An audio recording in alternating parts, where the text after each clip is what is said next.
Hello mga mare. Tanong ko lang mga mare. Paano kayo ma-stress?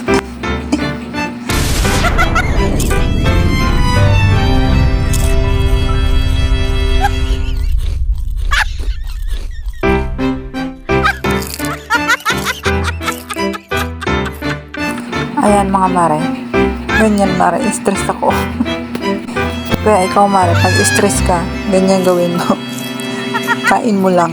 Kain mo yung, labas mo yung yung stress mo dyan sa kinakain mo. Ganyan mare, ganyan. Ay nako mare, hindi sa lahat ng parang oras mare masaya. Kaya ayan, pag may oras talaga na malungkot, stress yan.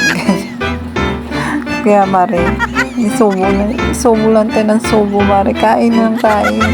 Kung isipin tumaba ka, huwag mo naman kailaman mare kung matakaw ako. Basta stress ako mare. Huwag mong problemahin yung katawan kong mataba mare. Hindi ko nga pinaproblema yung mukha mo.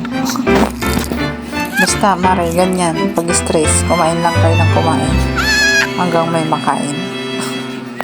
Tapos mare, pag busog na kayo, yan, gagaan na yung pakiramdam niyo. Kasi gutom lang pala kayo.